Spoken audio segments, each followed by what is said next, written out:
선양 고급 아파트 5인 살해 사건, 탐욕과 배신이 빚어낸 참극의 전말. 안녕하세요. 오늘은 한때 선양 전체를 충격에 빠뜨리고 수많은 위문을 남긴 끔찍한 사건, 선양 고급 아파트 5인 살해 사건의 전말을 깊이 있게 파헤쳐 보고자 합니다. 겉으로는 더없이 평화로워 보였던 한 주택가. 그곳에 살던 한 가족이 사흘 동안 감쪽같이 연락이 두절되었습니다. 이웃과 지인들이 불안한 마음에 집을 찾아갔을 때 그들을 맞이한 것은 안락한 보금자리가 아닌 피로 물들고 지독한 악취가 진동하는 참혹한 현장이었습니다. 좁은 아파트 안에는 남녀노소 5구의 시신이 널브러져 있었고 그들의 신분은 제각각이었습니다. 더욱 소름 끼치는 사실은 현장에 몸싸움이나 저항의 흔적이 거의 없었다는 점입니다. 대체 누가, 왜 이 끔찍한 재앙을 일으킨 걸까요? 5명이 소중한 생명은 왜 소리 없이 사라져야 했을까요? 그 배경에는 과연 어떤 충격적인 비밀이 숨겨져 있을까요? 지금부터 시간을 거슬러 2004년 5월 29일로 돌아가 보겠습니다. 사건 발생 및 초동 수사. 2004년 5월 29일 저녁 8시경 선양경찰서에 신림용 실업유한회사로부터 긴급신고 전화가 걸려왔습니다. 내용은 회사 이사인 주민혁 49세 씨가 며칠째 연락이 닿지 않는데 상황이 심상치 않다는 것이었습니다. 사실 주민혁 이사는 5월 26일 퇴근 후부터 연락이 완전히 끊긴 상태였습니다. 휴대전화는 계속 꺼져 있었고 집 전화도 받지 않았습니다. 처음에는 급한 출장이라 생각했지만 사흘이 지나도록 아무런 소식도 없자 회사 관계자들은 불안감을 떨칠 수 없었습니다. 사전에 아무런 예고도 없이 이유도 모르게 이사가 사라진 것은 전에 없는 일이었습니다. 결국 그날 저녁 회사 직원들이 직접 주민혁 이사의 집을 찾아가 보기로 했습니다. 주 이사는 선양 복전구 신탁화원 아파트 9동 1층 1호에 살고 있었습니다. 직원들이 문을 두드렸지만 한참 동안 아무런 대답이 없었습니다. 그들은 집 주변을 둘러보다가 창문 가까이 다가갔을 때 형언할 수 없는 지독한 냄새를 맡았습니다. 축축하게 부패한 고기 냄새가 섞인 듯한 그 악취는 즉시 구역질을 유발할 정도였습니다. 창문은 굳게 닫혀 있었지만 방범창이 설치되어 있지 않은 것을 확인한 직원들은 더욱 불안해졌습니다. 그들은 즉시 경비원과 건물 관리자를 불렀고 논의 끝에 몇 명이 창문을 넘어 집 안으로 들어가기로 결정했습니다. 한 사람이 조심스럽게 거실로 들어서는 순간 집안 가득 찬 더욱 역겨운 냄새가 코를 찔렀습니다. 발을 딛자마자 끈적하게 말라붙은 핏자국을 밟아 미끄러지면서 일순간 온몸에 한기가 돌았습니다. 어두컴컴한 거실은 가구가 어지럽게 널려 있었고 장롱문은 활짝 열려 있었습니다. 바닥에는 끌린 듯한 핏자국이 형체 없이 구불구불 이어져 있어 현장의 참혹함을 더했습니다. 더 이상 혼자 있을 수 없다고 판단한 그들은 즉시 경찰에 신고했습니다. 신고를 받은 선양경찰은 곧바로 현장에 출동하여 아파트 전체를 엄격하게 봉쇄했습니다. 형사들과 법의학팀이 현장에 투입되었고 곧이어 충격적인 광경이 그들 눈앞에 펼쳐졌습니다. 5구의 시신이 한 방에 널브러져 있었던 것입니다. 3구는 침대 위에 가지런히 놓여 있었고 나머지 2구는 침대 옆 바닥에 쓰러져 있었습니다.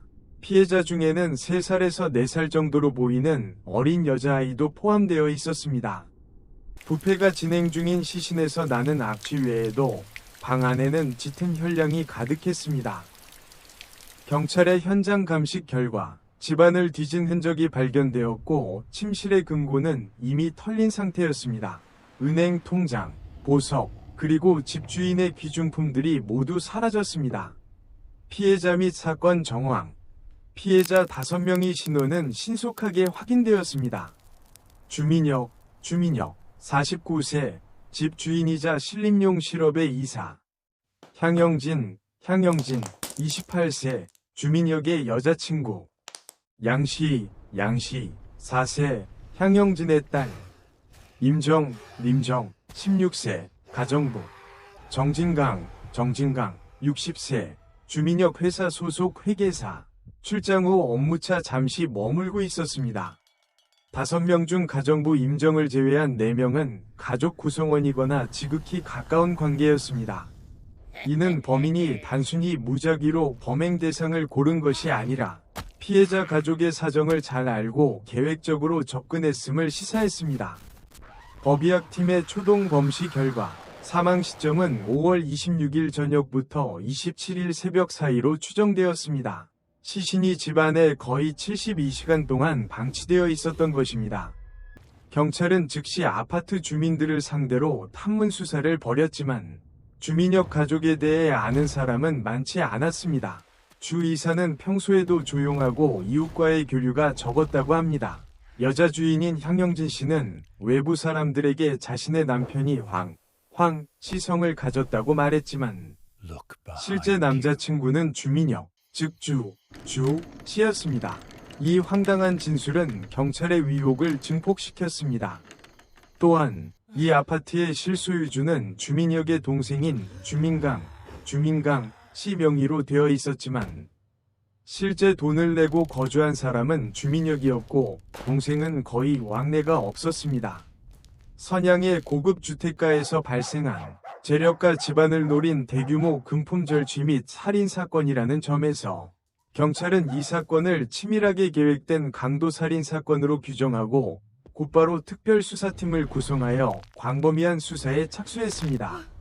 수사가 깊어지면서 이 참혹한 사건 뒤에 얽혀있는 돈과 애증이 뒤섞인 복잡한 관계망이 서서히 드러나기 시작했습니다. 피해자들의 복잡한 배경. 주민역 이사는 1955년생으로 사건 당시 49세였으며 베이징 출신의 홍콩 신분증을 소지한 인물이었습니다. 그는 평범한 사업가가 아니었습니다. 과거 중국 중앙TV, CCTV 광고부에서 일했고 이후 CCTV 산하의 화영국제공사에 있다가 1996년 설립된 별표 봉황위성 TV, 포에닉스 TV, 별표의 투자자 대표 자격으로 부회장 겸 이사로 취임하는 등 미디어 업계의 거물이었습니다. 1999년 CCTV가 봉황위성 TV 지분을 매각하자 주민역은 회사를 떠나 선양으로 와서 CCTV와 봉황위성 TV의 광고 대행사인 신림용 실업을 설립하고 이사직을 맡았습니다. 그는 상당한 자산을 소유하고 있었으며 사건이 발생한 150제곱미터 크기의 신탁화원 아파트 외에도 고가 외제차 2대, BMW, 벤츠를 소유하고 있었습니다. 다만 사건 직전에는 사업상의 어려움으로 집과 차를 정리하고 베이징으로 돌아갈 계획을 친구들에게 이야기했다고 합니다. 향영진 씨는 1976년생으로 주민역보다 21살 연하였고 사천성 출신이었습니다. 불우했던 어린 시절을 보냈는데 초등학교 5학년 때 학업을 중단하고 공장 노동자로 일하며 성도, 베이징, 선양 등지를 전전했습니다. 베이징의 한 유흥업소에서 일하던 중 당시 CCTV 광고부 고위 관리자였던 주민역을 만나게 되었습니다. 1997년 고향의 화려한 모습으로 나타나 마을 사람들의 큰 관심을 받았습니다. 1999년에는 양문이라는 남성과 결혼해 딸 양시를 낳았으나 2001년 이혼했습니다. 이혼 1년 후인 2002년 향영진은 사천성 홍야현 민정국에서 주민역과 혼인신고를 했고 주민역은 성도의 146제곱미터 아파트 한 채를 현금으로 구매해 그녀와 딸이 살도록 했습니다. 게다가 이 집의 소유권을 향영진에게 증여하는 공증까지 마쳤습니다. 그녀는 평소 외모에 신경을 많이 썼고 사치품을 좋아해 고급 아파트 단지에서도 눈에 띄는 존재였다고 합니다. 2004년 설 직전 그녀는 딸과 함께 선양 신탁화원 아파트의 주민역과 합류했습니다. 그러나 사건 발생 후 별표 또 다른 여성인 간호사 별표가 나타나 자신이 1986년에 주민역과 결혼한 법적 부인이며 두 사람 사이에 아들도 있다고 주장하면서 관계는 더욱 복잡해졌습니다. 주민역이 홍콩 봉황위성 TV에 재직할 당시 두 사람은 홍콩에 거주했으며 사건 당시 조 씨와 아들은 홍콩의 고급 아파트에 거주 중이었습니다. 조 씨의 등장은 주민혁이 주변에 알린 독신 행세와 모순되었고, 향영진이 이웃에게 남자친구의 성을 숨긴 이유를 짐작하게 했습니다. 용의자 포착과 범행 동기. 경찰은 피해자들의 사회적 관계망을 조사하던 중 아파트에 자주 드나들었고 피해자들과 친분이 있던 한 여성에게 주목했습니다. 그녀의 이름은 별표 오원추, 오원취, 32세, 별표였습니다. 오원추는 1972년생으로 후베이성 출신이며 향영진처럼 가난한 집안에서 태어나 일찍이 광둥성으로 내려와 일했지만 학력과 기술 부족으로 어려움을 겪다가 결국 유흥업소에서 일하게 되었습니다. 1995년 홍콩인 별표 황카이, 황계, 별표를 만나 동거를 시작했습니다. 황카이는 신탁화원 아파트 근처에서 원래 찻집을 운영하고 있었는데 이 찻집을 통해 오원추는 향영진을 알게 되었고 둘은 곧 친한 친구 사이가 되었습니다. 향영진은 잦은 마작 친구였던 오원추에게 딸을 맡기기도 하고 함께 쇼핑과 미용을 다니기도 했습니다. 찻집 직원들에 따르면 향영진은 남편 주민혁에게 받은 선물이나 투자 수익 등을 자랑하며 돈을 아낌없이 쓰는 타입이었다고 합니다. 경찰이 오원추를 의심하게 된 계기는 의외로 단순했습니다.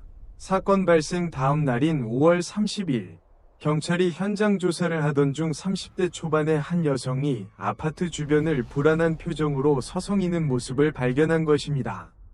단순한 구경꾼 같지 않다고 판단한 경찰은 그녀를 임의동행하여 조사했고 그녀가 바로 오원추였습니다. 10여 시간의 신문 끝에 심리적으로 압박감을 느낀 오원추는 결국 입을 열었습니다. 그녀는 범행은 자신의 고향 친구들이 저질렀으며 자신은 돈이 많아 보이는 향영진을 털기로 모의한 것일 뿐 살인에는 가담하지 않았다고 주장했습니다. 그녀는 공범들의 연락처까지 제공했습니다. 경찰은 그녀의 진술을 토대로 수사를 진행했고 불과 30시간 만에 모든 용의자를 특정하는 놀라운 성과를 거두었습니다. 용의자들은 나군, 30세, 장도, 29세, 호강, 28세, 진남, 21세, 4명이었습니다. 진난을 제외한 3명은 오원추와 같은 후베이성 우펑 토가족 자치현 출신 동양이었습니다. 계획적인 범행 과정. 오원추가 향영진에게 느낀 것은 질투심이었습니다. 자신과 비슷한 처지였지만 향영진은 성도의 아파트까지 소유하고 선양에서 호화로운 생활을 하는 반면 오원추는 동거남 황카이로부터 생활비조차 제대로 받지 못해 유흥업소 여성들을 소개하며 돈을 벌어야 했습니다. 이 극심한 빈부격차는 오원추의 질투심을 증오로 바꾸었습니다. 생활비가 끊겨 분노하던 오원추는 결국 자신의 사촌 오빠의 친구인 나군에게 복수 또는 강도를 제의했습니다. 나군은 회사 공금을 횡령하고 선양에 숨어 지내던 처지라 돈을 벌 기회에 즉각 동의했습니다. 황카이를 대상으로 한 범행은 기회를 잡지 못하자 나군은 오원추에게 다른 부자 친구는 없냐?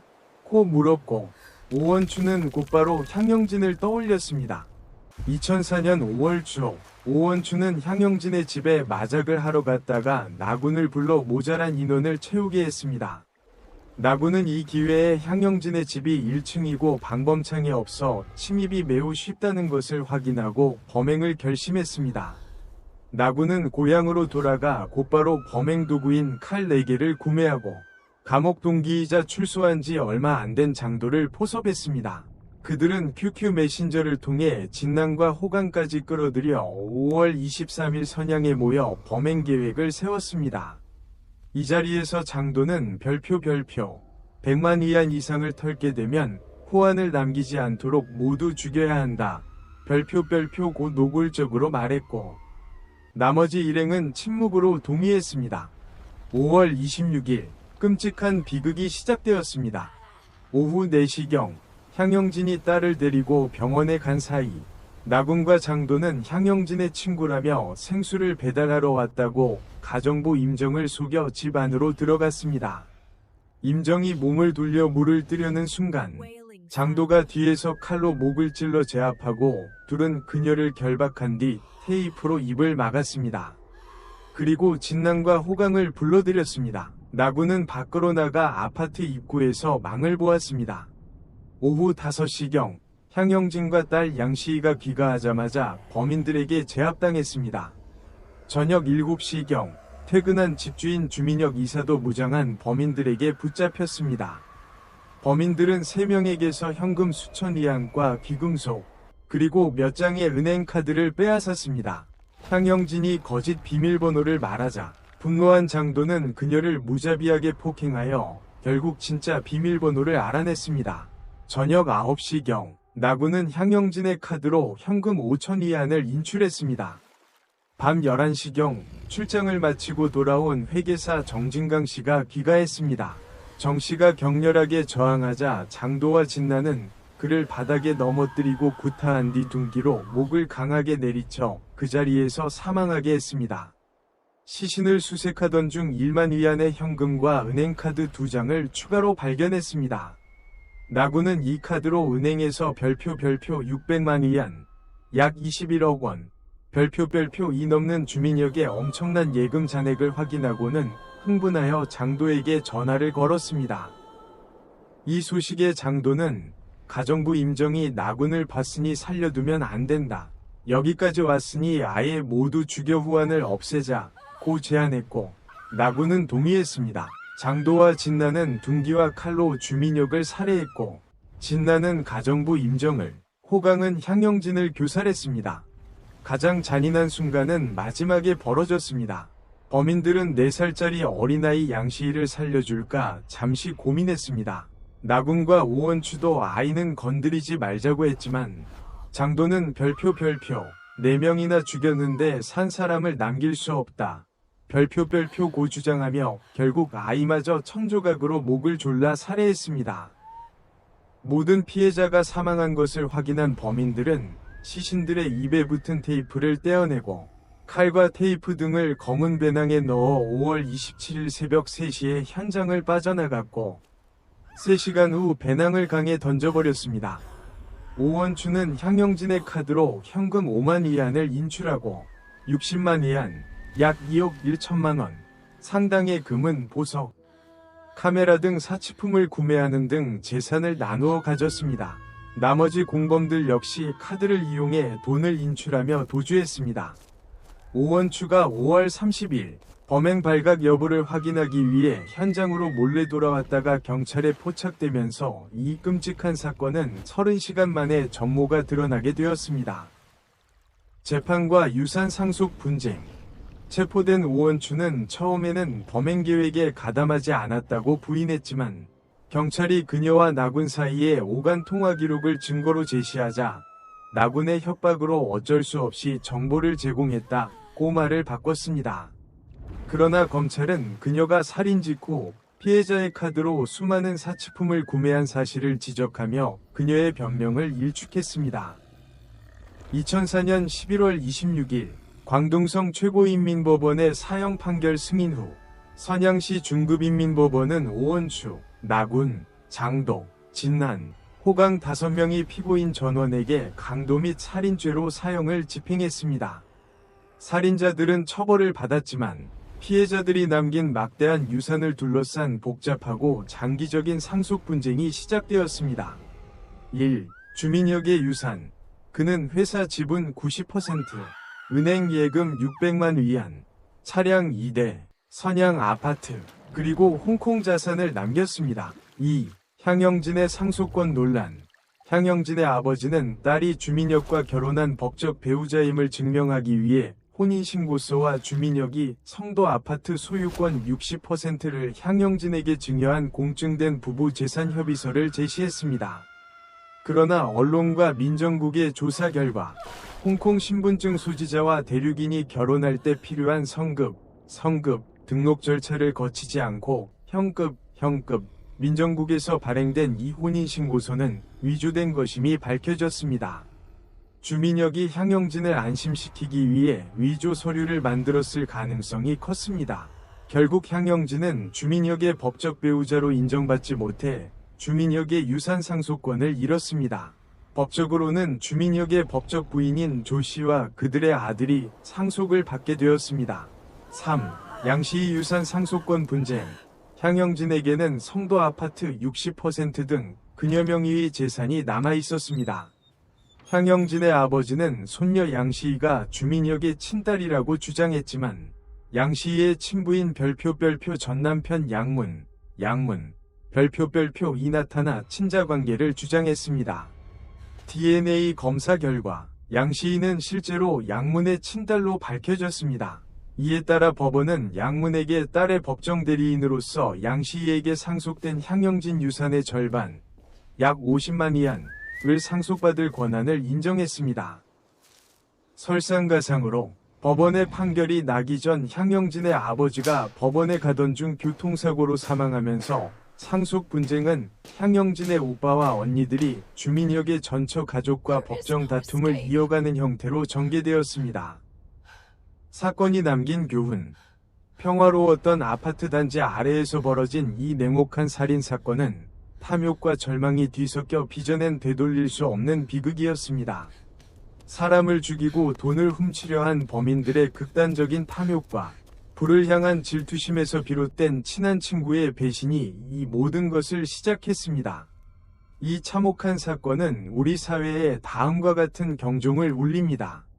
인간성의 경계, 돈과 이익 앞에서 인간의 신뢰와 우정, 심지어 가족에마저 얼마나 쉽게 무너질 수 있는지 보여줍니다. 신중한 관계, 겉으로는 평온하고 친절해 보이는 사람들 속에 숨겨진 어둠과 음모, 질투가 있을 수 있음을 경고합니다. 재산과 안전. 막대한 재산이 반드시 안전과 행복을 보장하지 않으며 오히려 범죄의 표적이 될 수 있음을 상기시킵니다. 이 사건은 살인자들에게 합당한 형벌을 내리며 종결되었지만 남겨진 가족들에게는 영원히 아물지 않을 상처와 복잡한 법적 분쟁만을 남겼습니다. 돈이 인간의 이성을 마비시키고 비극으로 인도하는 일이 없도록 우리는 항상 주변의 관계에 신중하고 삶의 가치를 돈이 아닌 다른 곳에서 찾아야 한다는 뼈아픈 교훈을 남긴 사건입니다.